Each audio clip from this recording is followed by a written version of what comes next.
أعوذ بالله من الشيطان الرجيم بسم الله الرحمن الرحيم 16. Sura Nahl Mekkede nazil bo'lgan 128 oyat. Nayt şefqatlik, mehribon Allohning ismi bilan boshlayman. Allohning farmoni, ya'ni qiyomat cho'qim keladi. Onunga oldirib ketmanglar. Allah ular, ya'ni mushriklarning sherik keltirgan narsalardan pok va yuksakdir. Allah o'z irodasi bo'yicha qolgan bandalarga farishtalarni vahiy bilan nozil qilib mundaq deydi. İnsanlarni ogohlantiringlarki, mendan boshqa hech iloh yo'qdir. Mendan qo'rqinglar. Allah osmonlarni va zaminni haq yaratdi. Allah ular ya'ni mushriklarning sherik keltirgan narsalardan yuksakdir. O insonni obi ma'nidan yaratdi. O bo'lsa Allohga oshkor husumat qiluvchidir. Allah chorva mollarni sizlarning manfaatlanishinglar uchun yaratdi. Ularning yungi va terisi bilan issini sizlar. Ularning nasli, suti, so'ngki, qig'idan foydalansizlar va ularning go'shtlarini yeysizlar. Ularni kechda o'tloqdan qaytirib kelgan va atdiganda o'tloqqa elib chiqqan vaqtinglarda chorva mollar sizlarga zinnat bo'lib, xushallik bag'ishlaydi. Ular yuk taqilringlarni sizlar jafo mushaqqat bilan aran yetib boralaydigan joylarga ko'tarib boradi. Sizlarning Parvardigoringlar sizlarga haqiqatan shafqatlidir va mehribondir. Allah otni, xichirni va eshakni minishinglar uchun va zinnat uchun yaratdi. Allah yana sizlar bilmaydigan narsalarni yaratdi. To'g'ri yo'l ko'rsatishni Allah o'z ustiga olgan. Ba'zi yo'llar egri bo'ladi. Mobodo Allah xolisi edi. Sizlarning hammanglarni albatta to'g'ri yo'lga solgan bo'ladi. Allah sizlarga bulutdan yomg'ir yog'dirib berdi. Uningdan ichsizlar va shu yomg'ir orqali o'sgan dal-daraxtlar bilan chorvanglarni boqisizlar. Allah sizlarga shu yomg'ir bilan ziroatlarni o'stirib berdi. Zaytun, xurmo, uzum va turli mevalarni o'stirib berdi. Cho'nqir fikr qiladigan qavm uchun buningda haqiqatan Allohning qudratini ko'rsatadigan dalillar bor. Allah sizlarga kechini, kunduzni, kunni, oyni bo'ysundirib berdi. Yulduzlarmi Allohning amri bilan bo'ysundirilgandir. Tushunadigan qavm uchun buningda nurg'un dalillar bor. Allah yana yer yuzida sizlar uchun yaratgan rengarang narsalarni sizlarga bo'ysundirib berdi. Vaz nasihat oladigan qavm uchun buningda albatta ibrat bor. Allah sizlarni dengizning yangi go'shtlari, ya'ni beliqlarini yesin, taqaydigan zinnat buyumlari, ya'ni unchi marjonlarni chiqarsin deb sizlarga dengizni bo'ysundirib berdi. Allohning ne'matlarini talab qilishinglar va uningga shukr qilishinglar uchun Allohning bo'ysundirishi bilan yemak-ichmak va yukda qaloqachilangan kemalarning dengizda to'lqin yerib ketayotganligini ko'rsan. Zaminning sizlarni tavirtib etmasligi uchun Allah uningda tog'larni barpo qildi. Ziroatlaringlarni, chorva mollaringlarni sug'urishinglar uchun eriq o'stanglarni ezib qolmasliginglar uchun yo'llarni paydo qildi. Yo'llarga belgilarni qildi. Ular kechisi qo'rg'uliqda va dengizlarda yulduzlar bilan yo'l topadi. Bütün koinotni yaratgan Alloh bilan hech narsani yaratolmaydiganlar o'xshash bo'lamdi? O'ylamamsizlar. Agar Allohning sizlarga bergan ne'matini sanasanglar, uning hisobini elib bo'lolmaysizlar. Shubhisizki, Allah sizlarning bu jihatdagi yetarsizliginglarni albatta mag'firat qiluvchidir, bandalarga mehribondir. Allah sizlar yoshirgan va oshkor qilganning hammasini bilib turadi. Ularning Allohni qo'yib ibodat qilganlari, ya'ni butlari hech narsani yaratolmaydi. Balki ularning o'zlari yaratilgandir. Ya'ni insonlar tarafidan yasalgandir. Ular ya'ni butlar tirik emas, o'likdir. Ular cho'qing'uvchilarining qachon qayta tirildiradiganligini uqmaydi. Sizlarning ibodat qilishga loyiq ilohinglar birdir. Oxiratga ishonmaydiganlarning dillari Allohning birligini inkor qiladi. Ular cho'ngchilik qilib, haqni qabul qilishdan bosh tortquvchilardir. Allah ularning yoshirganlarini va oshkor qilganlarini rostilla bilib turadi. Allah takabburlik qiluvchilarni haqiqatan do'st tutmaydi. Ularga ya'ni mushriklarga Parvardigoringlar payg'ambariga nimalarni nozil qildi deyilsa, ular masxir qilib, qadimqilarning afsonalarini nozil qildi deyishdi. Ular qiyomat kuni o'zlarining gunohlariga to'liq javobgar bo'lishlari va o'zlari tarafidan bilmasdan ozdirilganlarning bir qism gunohlarga o'zlari javobgar bo'lishlari uchun yuqorqi bo'xton so'zlarni qildi. Ularning javobgar bo'ladigan nima degan yomon? Ular yana Makka kofirlardan ilgari o'tgan kofirlar o'z payg'ambarlariga hiyla-mekr ishiltib, Allohning nurini o'chirmoqchi bo'ldi. Allah ularning hiyla-mekr binosini tal-to'kis gumron qildi. Ularning ustiga bu binoning o'gisi o'rilib tushdi. Ularga o'zlari o'ylamagan yerdan azob keldi. Ondan keyin Alloh ularni qiyomat kuni rasvo qiladi. Ularga qoyib mening sheriklarim qani qayerda? Sizlar ular to'g'risida payg'ambarlar bilan munozirlashyaptinglar-ku deydi. Ilm berilganlar bugun rasvolik va azob haqiqatan kofirlarga tegishlidir deydi. Ular kufrini ixtiyor qilib o'zlariga zulm qilgan holatda farishtalar ularning jonlarini oladi. Ular bo'ysunganliklarini bildirib, biz hech qanday yomon ish qilmadik deydi. Undaq emas. Alloh sizlarning qilmishinglarni haqiqatan to'liq bilguchidir. Sizlar ichida mangu qoladigan jahannamning darvozalaridan kiringlar. Cho'ngchilik qilib Allohga itoat qilishdan bosh tortquvchilarning boradigan joyi nima degan yomon? Taqvodorlarga Parvardigoringlar payg'ambariga nimalarni nozil qildi deyilsa, ular yaxshi so'zlarni nozil qildi deyishidi. Yaxshi ish qiluvchilar bu dunyoda mukofotlanadi. Oxirat yurti ular uchun texmi yaxshidir. Taqvodorlarning yurti rostilla nima degan go'zal. Ular ostidan o'stanglar eqib turadigan, doim turadigan jannatlarga kiradi. U yerda ularning ko'ngli xohlagan narsalar tepiladi. Allah taqvodorlarni ana shunday mukofotlaydi.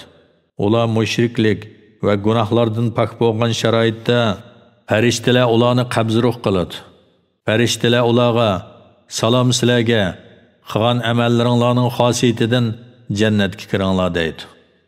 Kofirlar faqat o'zlarining jinini elish uchun farishtalarning tushishini yoki Parvardigorning amrining yana azobning tushishini kutadi. Ulardan burun o'tgan kofirlarmi ana shunday qilgan edi. Alloh ularga zulm qilgani yo'q, lekin ular o'zlariga o'zlari zulm qildi. Ular qilmishlarining jazosini tatdi. Ularga masxir qilganliklarining jazosi yana qattiq azobi tushdi.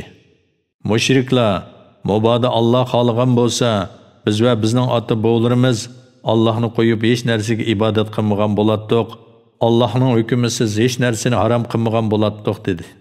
Ulardan ilgarikilarmi ana shunday qilgan edi. Payg'ambarlarning mas'uliyati faqat ro'shan tabliq qilishdan iborat.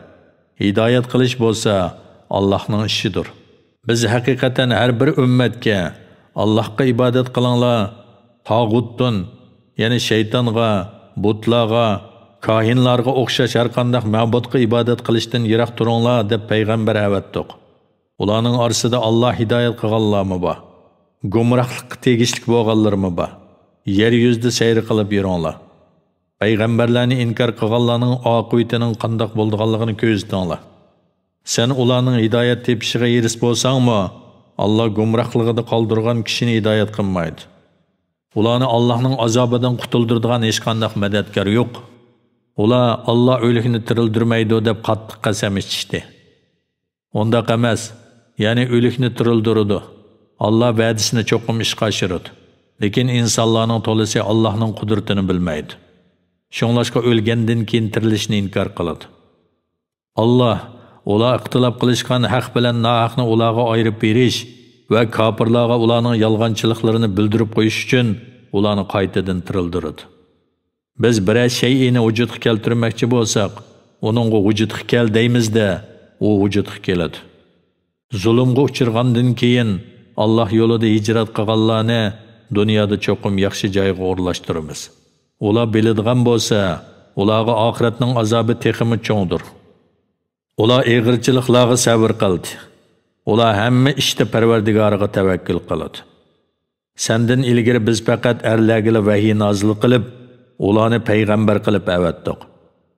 Ey Quraysh jamoasi, buni bilmasanglar, ilm ahllari, yana Tavrat va Injilni bilguvchilardan so'ranglar. Payg'ambarlarni o'zlarining rostligini ko'rsatib beradigan dalillar va muqaddas kitoblar bilan avatdiq. Biz sana Qur'onni insonlarga tushirilgan shariatni bayon qilib bersin. Ular bu Qur'onni tafakkur qilib, uningdan vaz-nasihat olsin deb nozil qildik. Hiyla-mikr ishlatib, yomon ish qilganlar Allah'ның özlerini yerge yutqizib etishidan yoki o'zlariga o'ylamagan yerdan azob kelishidan qo'rqmamdi, yoki o'zlarining safar ustidagi chog'larida jazoga yo'liqishidan qo'rqmamdi, bu chog'da ular qechib qutulolmaydi. Yoki Allohning o'zlarini qadamma-qadam jazolashidan qo'rqmamdi, sizlarning Parvardigoringlar albatta marhamatlikdir, mehribondir. Shunga sizlarni oldirab jazolamadi. Ular Allah yaratgan shaylarning soyilari bo'ysungan holda Allohga sajda qilish yuzasidan o'ng so'lga moyil bo'lib turganligini ko'rmadimi? Osmonlardagi va zamindagi hayvonotlar, farishtalar Allohga sajda qiladi. Ular Allohga sajda qilishdan cho'ngchilik qilib boshlatmaydi. Ular o'z ustidagi Parvardigordan qo'rqadi. O'zlariga buyurilganini qiladi. Allah ikki ilohga ibodat qilmanglar, u faqat birla ilahdir, mendan qo'rqinglar dedi. Osmonlardagi va zamindagi hamma narsa Allohning mulkidir. Ibodat hamisha Allohga xosdir. Allohdan boshqa biridan qo'rqamsizlar? Sizlar bahramand bo'layotgan ne'matlarning hammasini Alloh bergan.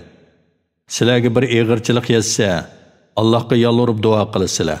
Alloh sizlardan eg'irchilikni ko'tarib etsa, oranglardan bir bo'lik odam darhol o'z Parvardigoriga sherik keltiradi. Ular o'zlariga bergan beshidagi eg'irchilikni ko'tarib etganligimizdan iborat ne'matimizga noshukrlik qiladi. Sizlar ajlinglar yetkicha dunyodan bahramand bo'linglar, ishinglarning oqibatini uzoqqa qolmay bilasizlar. Ular biz o'zlariga bergan rizqdan hech narsadan xabarsiz butlarga nasibi qoldiradi. Ey mushriklar, Allohning nomi bilan qasamki, sizlar o'zinglar o'ydirib chiqargan narsanglar uchun cho'qim so'roqqa tortilsizlar. Ular Allohga qizlarni nisbat beradi. Allohning qizi bor deb e'tiqod qiladi. Alloh bundoq bo'xtondan pokdir. Ular o'zlari orzu qiladiganlarni o'zlariga nisbat beradi. Ularning birasiga xotinining qiz tuqqanlik xabari yetkazilsa, chiroyi o'zgarib, g'azabnak bo'lib ketadi. Yetkazilgan yomon xabardan qo'rqib, o'z qavmiga ko'rinmay yoshirinib oladi. Ondan u nomusga chidab qizni saqlab qolamdi yoki uni to'pi ostiga tirik ko'mamdi, shu vaqtda o'ylanadi. Ularning hukmi, ya'ni o'g'illarini o'zlariga nisbat berib, qizlarini Allohga nisbat berishi haqiqatan nima degan qabih? Oxiratga ishonmaydiganlar o'g'ilni yaxshi ko'rib, qizni yomon ko'rish, xotinini o'g'il tug'sa xushal bo'lib, qiz tug'sa ochchig'i kelish, or-nomusdan va kambag'allikdan qo'rqib, qizlarni tirik ko'mishga o'xshash yomon sifatlarga ega. Allah bo'lsa, eng oliy xislatlarga ega. Allah g'olibdir, hikmat bilan ish qiluvchidir. Agar Allah insonlarni ularning zulmi tufaylidan chapsan jazolaydigan bo'lsa, yer yuzida qimirlab turadigan hech bir jon egisini qo'ymagan bo'ladi. Lekin Allah ularni jazolashni muayyan vaqtgacha ta'xir qiladi. Ularning halok bo'lish vaqti kelganda qilchimi kechiktirilmaydi, qilchimi ilgari surilmaydi. Ular o'zlari yomon ko'radiganni Allohga mansub qiladi. Ular oqibatining yaxshi bo'ladiganligi bilan jo'ylaydi. Shubhisizki, ular do'zax azobiga duchor bo'ladi. Ular do'zaxda tashlanib qoluvchilardir. Ey Muhammad, Allohning nomi bilan qasamki, sendan ilgari o'tgan ummatlarga haqiqatan payg'ambarlarni avatdiq. Shayton ularning, ya'ni ummatlarning amallarini o'zlariga chiroyli ko'rsatdi. Shayton bugun ularning do'stidir. Ular oxiratda qattiq azobga duchor bo'ladi. Ey Muhammad, biz kitobni, ya'ni Qur'onni faqat sening kishilarga ularning dinidagi datalash qilishgan narsalarni bayon qilib berishing uchun iymon etadigan qavmga hidoyat va rahmat bo'lsin uchun nozil qildik. Alloh bulutdan yomg'ir yog'dirib, shuning bilan qog'jirab qolgan zaminda turli ziroatlarni undirdi. Buningda vaz nasihat anglaydigan qavm uchun albatta Allohning qudratining cho'ngligini ko'rsatadigan dalillar bor. Chahar paylarda sizlar uchun haqiqatan bir ibrat bor. Sizlarni chahar paylarning qornidagi mayoq tezakdan va qondan ayrilib chiqqan pokiz va tamlik sut bilan sug'urmiz. Sizlar uchun yana bundaq ibratlarmi borki, xo'rmidan, o'zimdan sharoblar va pokiz yemekliklar yasaysizlar. Aqlini ishlatadigan qavm uchun buningda haqiqatan Allohning birligini ko'rsatadigan dalil bor. Parvardigoring asal harisiga ilhom bilan bildirdi. Tog'larga, daraxtlarga va kishilarning asal harlari uchun yasagan uylarga u tuzgin. Ondan keyin turlik meyvelar, ya'ni gul chechaklardan yegin. Parvardigoringning yo'llariga itoatmanlik bilan kirgin. Onun, ya'ni hasal harisining qornidan insonlarga shifo bo'ladigan xilma-xil rangli ichimlik, ya'ni hasal chiqadi. Buningda Allohning qudratining cho'ngligini tafakkur qiladigan qavm uchun ibrat bor. Allah sizlarni yaratdi. Ondan ajalinglar bitganda sizlarni qabzruh qiladi. Oranglarda umrining yomon, ya'ni eng qayirliq bosqichlarga ulashadiganlarmi bor. Ular hatto bir narsalarni bilgandan keyin hech narsani bilmas bo'lib qoladi. Allah haqiqatan maxluqotni boshqarishni bilguvchidir. O'zi iroda qilgan narsani ishga oshirishga qodirdir. Allah sizlarning ba'zilaringlardan rizq ustun qildi. Rizq ustun qilinganlar o'zlarining rizqini barobar bo'lish uchun qo'l ostidagilarga bermaydi. Ular Allohning ne'matini inkor qilishamdi. Allah sizlarning unsi ulfat elishinglar uchun xotininglarni o'z tipinglardan yaratdi. Sizlar uchun ulardan o'g'illarni va navrlarni yaratdi. Sizlarga turli shirin narsalarni rizq qilib berdi. Ular botilga ishinib Allohning ne'matiga kufrlik qilamdi. Allah ularni qo'yib, o'zlariga osmonlardan hech qanday rizq tushirib va yerdan hech qanday rizq chiqarib, ya'ni osmondan yomg'ir yog'dirib va yerdan ziroat va daraxtlarni o'stirib berolmaydigan, shunda qilishga qudrati yetmaydigan butlarga cho'qinamdi. Sizlar Allohga misol keltirmanglar. Ya'ni Allohga butlarni o'xshatmanglar. Allohga sherik keltirmanglar. Allah haqiqatan hamma haqiqatni biladi. Sizlar Allohning buyukligini bilmaysizlar. Allah bundaq bir misol keltirdi. Hech qanday bir ishni o'z oldiga bir taraf qilolmaydigan bir qul biz obdan rizq, ya'ni mol-mulk ato qilgan va uni yoshirin yoki oshkora yo'sinda sadaqa qilib turadigan hur erkin odam bilan o'xshashmi? Ya'ni hech narsaga ega bo'lmagan qulga o'xshaydigan butlarni, hammaga ega bo'lgan va koinotni xohlagancha tasarruf qiladigan Alloh bilan qandoqmi tanglashtirgili bo'lsin? Jimi hamd sana Allohga xosdir. Ular ya'ni kofirlarning to'lisi hamd sanoga Allohning loyiq ekanligini, butlarning hamd sanoga va ibodatga loyiq emasligini uqmaydi. Allah yana mundaq misol keltirdi. Mundaq ikki odam bor bo'lib, ularning biri hech ish qilolmaydigan va egasiga yuk bo'lib qolgan bir g'achidirki, egasi bu g'achini mayli qayaga avazsin, u hech qanday foyda olib kelmaydi. Yana biri bo'lsa, o'zi to'g'ri yo'lda mangan va kishilarni haqqoniy bo'lishga buyuradigan odamdir. Bu ikki odam o'xshashmi? Yana bu g'achi bilan o'zi to'g'ri yo'lda turib fasohatli so'zlay oladigan, o'zi Qur'on nuri bilan nurlangan odam bir-biriga o'xshamdi. Aqlli odamning ularni o'xshash o'ringa qo'ymaganidek, but va toshni hammani bilguvchi qudratlik Alloh bilan o'xshash o'ringa qo'yg'ili bo'lmaydi. Osmonlardagi va zamindagi g'aybni bilish Allohga xosdir. Qiyomatning qoyim bo'lishi ko'zni yumib ochqichilik yoki uningdanmi tezdir. Allah haqiqatan har narsaga qodirdir. Allah sizlarni onanglarning qornidan hech narsani bilmaydigan holtinglar bilan chiqardi. Allah sizlarga shukr qilsin deb quloq, ko'z va yuraklarni ato qildi. Ular qushlarning havoda uchishiga bo'ysundirilganligini ko'rmadimi? Ularni havodan tushib ketishdan faqat Alloh tutib turadi. Buningda iymon etadigan qavm uchun Allohning birligini ko'rsatadigan nurg'un alomatlar bor. Allah sizlarga uyinglarni turalg'u joy qilib berdi. Sizlarga hayvonlarning terilaridan uylarni, chidirlarni qilib berdi. Sizlar ko'chman kuninglardimi, turgan kuninglardimi, uning yenikligini his qilasizlar. Sizlarga qo'ylarning yo'nlaridan, to'gilarning yo'nlaridan, o'shkilarning yo'nlaridan uy jihozlarini, ya'ni sizlar kiydigan va uyinglarni saramjallashtiradigan ham ma'lum muddatgacha, o'lim kelguncha yoki ular ko'nrab tuguguncha foydalanadigan narsalarni qilib berdi. Allah sizlarga o'zi yaratgan narsalar, ya'ni daraxtlar, tog'lar va binolardan kunning haroratidan saqlanadigan soyalarni qilib berdi. Tog'lardan sizlarga g'or, o'nkirlarga o'xshash turalg'u qiladigan joylarni qilib berdi. Sizlarga issiqdan va sovuqdan saqlanadigan kiyimlarni, urushda sizlarni ziyon zahmatdan saqlaydigan temir kiyimlarni tayyor qildi. Alloh sizlarni itoat qilsin deb sizlarga ana shunday mukammal ne'matlarni berdi. Agar ular, ya'ni mushriklar iymondan yuz o'risa, sana hech ziyni yo'q. Sening vazifang faqat ro'shan tabliq qilishdir. Ular Allohning ne'matini toniydi. Ondan Allohdan boshqa biriga ibodat qilish bilan o ne'matlarni inkor qiladi. Ularning to'lisi kofirdir, ya'ni kofir petichi o'ladi. Shu kunda, ya'ni qiyomat kunida har ummatdan onunga imon bilan yoki kufr bilan guvohlik beradigan bir shohid, ya'ni payg'ambar keltiramiz. Ondan kofirlarga o'zri etishga ruxsat qilinmaydi hamda ulardan Parvardigorini rozi qilish, ya'ni Parvardigorini rozi qiladigan amallarni qilish talab qilinmaydi.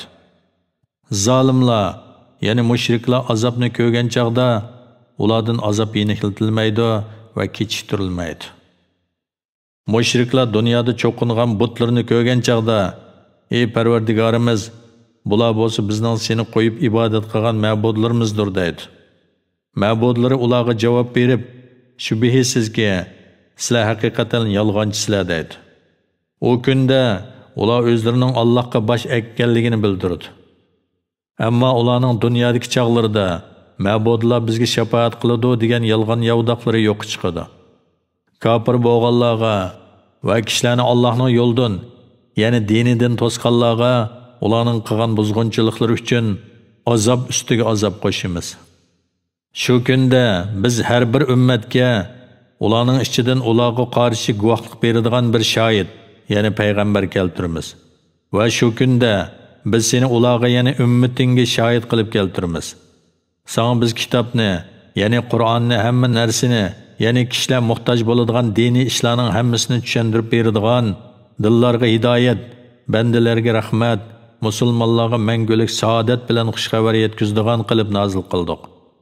Allah haqiqatan kishilar orasida odil bo'lishga, jami xalqqa yaxshilik qilishga, xish aqrabolarga sil rahim qilishga buyuruydi. Qabih so'z harakatlardan, yomon ishlardan va zulm qilishdan to'sidi. Nasihatni qabul qilsin deb Allah sizlarga pand nasihat qiladi. Sizlar ahdi tuzishganlaringlarda Allohning ahdiga vafo qilinglar. Qasaminglarni Allohning nomini tilga elib puxtlagandan keyin buzmanglar. Chunki sizlar Allohni guvohchi qildinglar. Shubhisizki, Alloh qilmishinglarni bilib turadi. Sizlar pishiq egirgan yipni chuvib, parcha-parcha qilib o'tgan xotindek bo'lmanglar. Bir jamoa son va mol-mulk jihatda, ya'ni bir jamoadan ko'p bo'lganligi uchun qasaminglarni aldamchilikning vositasi qilib olsizlar. Ya'ni o'zaro yordamlash ustida bir jamoa bilan ittifoq tuzishgandan keyin soni pul-mili ko'proq, ya'ni bir jamoani ko'ribla ilgirki jamoa bilan tuzishgan ahdini buzib, keyingi jamoa bilan ahd tuzsizlar. Alloh sizlarni haqiqatan buni, ya'ni va'daga vafo qilish amri bilan sinaydi. Sizlar datalash qilishgan haq-nohaqni qiyomat kuni sizlarga cho'qim aniq ayirib beradi. Mubodo Alloh xohlagan bo'lsa edi, sizlarni, ya'ni butun insonlarni albatta bir ummat, ya'ni bir dinda qiladi. Lekin Allohning hikmati ularni o'z ixtiyoriga qo'yib etishni taqozo qildi. Alloh xohlagan odamni gumroh qiladi, xohlagan odamni hidoyat qiladi. Qiyomat kuni butun qilmishinglar ustida so'roq qilinsizlar. Qadiminglar islom dinida izchil bo'lgandan keyin tiyilib ketmasliginglar uchun qasaminglarni o'z oranglarda aldamchilikning vositasi qilib olmanglar. Kishilarni Allohning yo'lidan to'sqanliginglar uchun azobni tetiysizlar. Sizlar oxiratda do'zaxda cho'ng azobga qolasizlar. Sizlar Allohning ahdini arzimas narsaga setib etmanglar. Sizlar agar bilsanglar, Allohning dargohidagi savob sizlar uchun fani dunyoning narsalaridan ortiqdir. Ey insonlar, sizlarning ilkinglardagi narsalar tugaydi. Allohning dargohidagi narsalar tugamaydi. Savr qiluvchilarga albatta ularning qilgan amalidanmi yaxshiroq savob beramiz. Ayol mu'minlardan kimki yaxshi amal qiladi ekan, biz uni albatta dunyoda qanoatchanlik, halol rizq va yaxshi amallarga muvaffaq qilib obdan yashitimiz. Ularga albatta qilgan amalidanmi yaxshiroq savob beramiz. Sen Qur'on o'qimoqchi bo'lganingda qo'g'landi shaytonning vasvasidan Allohga sig'inib panoh tilagan. Shubhisizki, mu'minlarning va Parvardigoriga tavakkul qiluvchilar, ya'ni yo'llanguchilarning ustidan shayton hukmronlik qilolmaydi. Shayton faqat o'zini do'st tutadiganlar va o'zining ig'vo qilishi bilan mushrik bo'lib ketganlar ustida hukmronlik qiladi. Biz bir oyatni, ya'ni bir oyatning o'rniga almashtirganimizda, ya'ni bir hukmni bekor qilib, uning o'rniga boshqa bir hukmni tushirganimizda, Alloh o'zi nozil qilganni o'zi obdan biladi. Ular, ey Muhammad, sen Allohga yolg'on chaplading deydi. Undaq emas. Ularning to'lisi Allohning hikmatini o'qimaydi. Aytqinki, Qur'onni Jibril mu'minlarning iymonini mustahkam qilish uchun musulmonlarga hidoyat va xushxabar qilib, Parvardigoring huzuridan rostchilik bilan nozil qildi. Ular ya'ni mushriklarning uningga ya'ni Muhammad alayhissalomga Qur'onni bir inson ta'lim berdi degan so'zni obdan bilamiz. Ular ko'rsatgan odamning tili arab tili emas. Bu Qur'on bo'lsa, ro'shan arab tilidir. Shubhisizki, Allohning oyatlariga, ya'ni Qur'onga ishonmaydiganlarni Alloh hidoyat qilmaydi. Ular oxirat qattiq azobga duchor bo'ladi. Faqat Allohning oyatlariga ishonmaydiganlar Allohga yolg'on chaplaydi. Muhammad alayhissalom yolg'onchi emas. Dal ularning o'zlari yolg'onchidir. Kimki Allohga iymon etgandan keyin iymondan yenib olsa, qalbi iymon bilan mustahkam tursimi majburlash asosida eg'izida iymondan yonganligini bildirganlar buningdan mustasno. Kufri bilan ko'ngli ozodi bo'lsa, ya'ni ixtiyoriy yo'sinda murtad bo'lgan bo'lsa, u Allohning g'azabiga duchor bo'ladi va cho'ng azobga qoladi. Bu yana azob ularning dunyo tirikchiligini oxiratdan ortiq ko'rganliklari va Allohning kofir qavmini hidoyat qilmaydiganligi uchundir. Ana shu kishilar Alloh tarafidan dillari, quloqlari va ko'zlari pechatlaydigan kishilardir. Ana shular g'ofillardir. Ular rostilla oxiratda ziyon tatquvchilardir. Ondan ey Muhammad, ziyonkashlikka uchirgandan keyin haqiqatan Madinaga hijrat qilgan, ondan Allohning yo'lida jihad qilgan va jihadning mushaqqatlariga chidaganlarga Parvardigoring mag'firat qiladi. Shubhisizki, Parvardigoring shuningdan, ya'ni ularning hijrat, jihad, savr qilganidan keyin ularga albatta mag'firat qiluvchidir, rahmat qiluvchidir. Har odam o'z bilan bo'lib ketadigan, har odamga qilgan amalining mukofoti to'liq beriladigan, ularga zulm qilinmaydigan kunni, ya'ni qiyomat kunini aslagin. Alloh mundaq bir misolni keltirdi. Bir shahar, ya'ni Makka aholisi bo'lib, aslida tinch xotirjam edi. Uning rizqi taraf-tarafdan keng tashlab kelib turadi. Uning aholisi Allohning ne'matlariga kufrlik qildi. Alloh ularga qilmishlari tufaylidan ochliqning va qo'rqinishning alamini tetitdi. Ularga o'z ichidan bir payg'ambar, ya'ni Muhammad alayhissalom keldi. Uni ular inkor qildi. Ularga azob, ya'ni qattiqchilik va uqubat yuzlandi. Ular gunohlarga cho'mganlik tufaylidan zolim edi. Alloh sizlarga rizq qilib bergan halol, shirin yemakliklardan yanglar. Agar Allohga ibodat qiladigan bo'lsanglar, Allohning ne'matiga shukr qilinglar. Alloh sizlarga o'zi o'lib qolgan hayvonni, qonni, cho'shqa go'shini, Allohdan g'ayrining nomi aytilib bo'g'izlangan hayvonni yeyishni harom qildi. Kimki ixtiyorchi emas, ixtiyorsizlikdan yuqorqi harom qilingan narsalardan hayotini saqlab qolgudek miqdorda yesa, Alloh uni mag'firat qiluvchidir, uningga ko'yinguvchidir. Og'zonlarga kelgan yolg'onni so'zlash uchun hech qanday dalilsiz bu halol, bu harom demanglar. Chunki mundaqda Alloh nomidan yolg'onni o'ydirgan bo'lasizlar. Alloh nomidan yolg'onni o'ydirguvchilar haqiqatan dunyo va oxiratda maqsadiga erishamaydi. Ular dunyodan faqat ozg'ini bahramon bo'ladi. Ular oxirat qattiq azobga duchor bo'ladi. Ilgari sana bayon qilingan narsalarni yolg'iz yahudilarga harom qildik. Buning bilan biz ularga zulm qilmadik. Lekin ular o'zlariga o'zlari zulm qildi. Shubhisizki, bilmasdan yomon ishlarni qilgandan keyin tavba qilgan va amalini tuzatganlarga Parvardigoring albatta mag'firat qiluvchidir, marhamat qiluvchidir.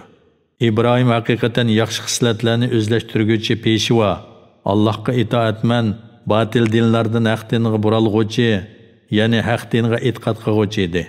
u Allohga sherik keltiruvchilardan emas edi. İbrahim Allah'ның ne'matlariga shukr qiluvchi edi. Allah uni payg'ambarlikka tanladi va uni to'g'ri yo'lga boshladi. Uningga dunyoda yaxshilik ato qildik. Shak shubhisizki, oxiratda u yaxshilar qatorida bo'ladi. Ondan so'ng batil dinlardan haq dinga buralg'uvchi, ya'ni haq dinga e'tiqod qiluvchi İbrahimning diniga egishgan İbrahim mushriklardan emas edi deb vahiy qildik. Shanba kuni ustida ixtilof qiluvchilar uchunlar shanba kunini ulug'lash belgilandi. Ya'ni shanba kunini ulug'lash va bu kunda ishlamaslik İbrahimning shariatida yo'q edi. Yahudilar Allohning amriga osiylik qilib, dinda ixtilof qilishganliklari sababidan ularga eg'irchilik turg'izish uchun shundoq belgilamani chiqardik. Shubhisizki, Parvardigoring qiyomat kuni ular ixtilof qilishgan haq-noq ustida cho'qim hukm chiqaradi. Parvardigoringning yo'liga, ya'ni islom diniga hikmatlik uslubda yaxshi vaz nasihat bilan da'vat qilgan. Ular ya'ni muxolifiyatchilik qiluvchilar bilan chiroyli ravishda munozirlashgan. Parvardigoring haqiqatan uning yo'lidan ozganlarni obdan biladi. Hidoyat topquvchilarni obdan biladi. Agar o'zingizlarga yetgan ziyon zahmat uchun intiqom olmoqchi bo'lsanglar, o'zingizlarga yetgan ziyon zahmat qanchalik bo'lsa, shunchalik intiqom elinglar. Ya'ni oshirib o'tmanglar. Agar sabr qilsanglar, ya'ni intiqom olmay kechirsanglar, bu sabr qiluvchilar, ya'ni kechirguvchilar uchun albatta yaxshidir. Ey Muhammad, Allohning yo'lida sana yetgan arziyatlarga sabr qilgin. Sabrang faqat Allohning yordami bilan qo'lga keladi. Ularning iymon etmaganliklariga qayg'urmagin. Ularning ilmi kirsidan yurkingiz siqilmasin. Allah haqiqatan taqvodorlik qiluvchilar va yaxshi ish qiluvchilar bilan billadir.